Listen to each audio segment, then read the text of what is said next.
Hey folks, it's Maxie here and welcome to another TEW2020 video. You join us today for our final taping of Impact Wrestling as we prepare to go for our April event, which of course is Impact Wrestling Rebellion. Most of the card gets put through on this show, so I'm hoping it's a good one. Fingers crossed we gain a bit of pop. We do close one feud here, and as I say, at the end of the show we'll also unveil the full card. At the moment, because things can change in that 3-4 week spell before the event for Rebellion, so no point wasting time. Let's jump straight in it. This is this week's Impact Wrestling taping. So we find out that we've been doing all these excellent matches the last couple of tapings and the one night at the Ocean View Pavilion in front of 362 fans, so quite a long way to go there. Actually start the show with a hype package, playing up the feud we've had previously between Ken Shamrock and Sami Callihan, former tag team partners, that then dissolved that friendship into a violent war. Now this gets a 41 rating. The reason for this is tonight we will see both men end that feud in a one-on-one shoot fight in the co-main event of the evening. Yep, not even taking this one to the event. We are going to finish this feud tonight, so it'll be interesting to see how that goes down. Opening contest of the night was a decent match as Chad Betts defeated John Silver in 7:32 with Grand Amplitude. 3-0 for Chad Betts. John Silver puts up a game performance in a 54 rated matchup. 61 performance for Chad to the 39 of Johnny Hungee. The reason for this is we end up seeing Chris Bay pop out and basically taunt Chad Betts. And I'll be honest, I tried to amend this angle and probably didn't taste it enough, because you can basically see followed by Chad Betts, Chad Betts, Chad Betts. So basically security, we're pulling them apart. I know the angle I've got basically has hundreds of like lesser wrestlers you have to add in, but I'm like, usually it's just security that breaks up fights. But so that's the image we're kind of portraying here. Betts and Bay, ready to go, ready to tangle. Security pulls them apart, and these two will do battle at Rebellion. A 50 for the segment, and Chad Betts is getting better at his gimmick. Moving along, we'd about had some decent reaction from the crowd in subpar wrestling as Rohit Raju defeated Tommy Dreamer in 8:13 with the Dragon Wings. 36 here, both guys pretty level in terms of in-ring performance, but obviously Tommy's sole role is to just put people over at the age of 50 now, and Rohit is the benefit of that. This leads to Kurt Angle saying we need to do something with the X Division at Rebellion, so Leo Rush will defend that X Division Championship against Rohit Raju and TJP in a triple threat match. So a 42 rating. Obviously not where we want the X Division to be. Once we can obviously afford to get lots of written deals and stuff, I do want to bring in people from New Japan, from Mexico, from everywhere, make it a global division, but obviously we kind of need to have a bit of money first, and so that'll take a bit of time. So we've got to make do with what we've got, and that's got to be to build up our Impact Wrestling superstars. With Eric Young defeat Crazy Steve in 7:34 with Spike Piledriver. A 47 rated matchup here. Eric Young with a 54 to Crazy Steve's 33. Again, you're just giving everyone momentum getting into the pay-per-view, and the violent man Eric Young continues to look dominant. Then we have a promo, and James Storm says he accepts the challenge from Ace Austin for Rebellion. He will put his career on the line because he is so confident that he can take out Ace Austin, and he's got a game plan for how he's going to do that. So 45 rating for the Cowboy James Storm, preparing for a career threatening match.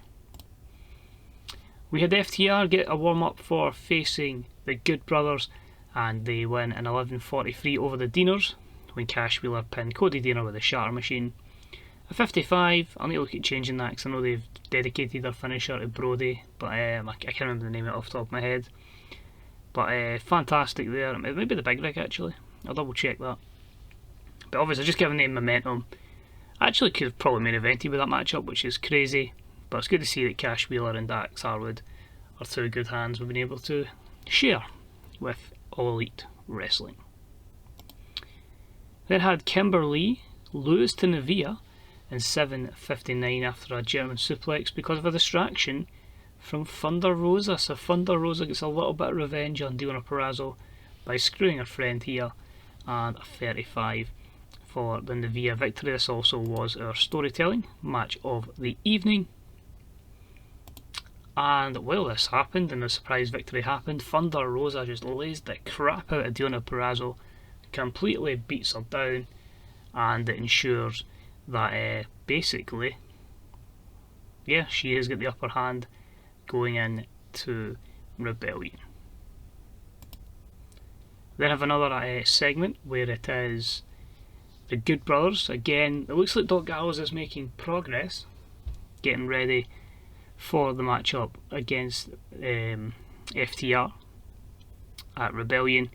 So it's showing that, you know, the progress is making. He's turning down the beer and he's properly in decent shape. He's throwing jobbers about the place and he's really in a good position for that match. So less comedic stuff, but it shows he's ready for the big match. That's at 54. We had then the basically shoot fight, and we had good heat, decent wrestling, and we had Ken Shamrock defeat Sami Callihan at 6:36 by stoppage when Sami Callihan could not continue. So a 51, Callihan with 54, Shamrock with a 42. A few reasons we went with this one. One, you can't have the MMA fighter losing an MMA fight, and with the match happening on television rather than pay-per-view, it's going to have less of an effect on Sami Callihan. But it ends a feud. Shamrock is victorious and he just celebrates on top of Sami. We then have a bit of the game plan taking place as Madman Fulton is backstage, and he's assaulted by James Storm, who gets him with a steel chair. He continually targets the knee and just leaves a complete beatdown on the big man. Is this James Storm's game plan going into the match then? No no Madman Fulton in the corner of Ace Austin, and this is going to lead to a very interesting match to even the odds possibly at Rebellion. We then had Eddie Edwards, Rich Swann and Matt Cardona saying tonight we're all going to have fun, we're all going to work together and make sure we get a good victory. But on a few weeks' time, well, by the time this goes live, obviously it would be this Saturday or this Friday, it's going to be every man himself for the Impact World Championship. So a 51 as the three of them cut that promo, and of course that leads to a 6-man tag in the main event, which saw the heels reign supreme as in a good matchup. Pentagon Jr, Ethan Carter III and Moose defeated Eddie Edwards, Rich Swann and Matt Cardona in 13:43 when Pentagon Jr pinned the champion Rich Swann with a top rope styles clash. A 56 here, everyone very level in performances, ranging from Moose's 50 and Cardona's 50 to Edwards' 59. And we end the show, oh well, we get Rich Swann getting some more psychology, good man. But we end the show with a 6-man brawl to the back. Reason we do this, you have got no idea who's going to win come the 6-man matchup. Right now at the time of recording, before I book that show, I don't know who I'm going to put over, if it is going to be Swann staying as champion, or we maybe throw a curveball and go in a different direction. But yeah, 6 men go for it. We have a proper 6-man challenge. I'm not sure if it's going to be elimination or a 6-pack challenge or what we're going to go with. But yeah. So overall ratings of 51, we increased our popularity in 33, not 34 regions. And I'm under the belief that is because maybe the region we're normally in wasn't good enough. Obviously as well, we are in a region where we're actually booking the show where we're less over than elsewhere, so maybe some of our stars are less over. So that's fine, but as I say, you gain minimal on television anyway. It's all mostly pay-per-view where we make our gains, but happy with it. Well, that loads to the main screen. I will quickly rush to my phone and get the card. So just confirm what we will see at Rebellion. The Knockouts Championship on the line as Deonna Purrazzo defends against Thunder Rosa. 30-minute Iron Man tag match as the Good Brothers defend the Impact tag titles against FTR. Got Chad Betts versus Chris Bay. Got Eric Young versus Big Kaz. We've got the X Division Championship on the line as Leo Rush defends against Rohit Raju and TJP. career is on the line as James Storm defends his career against Ace Austin.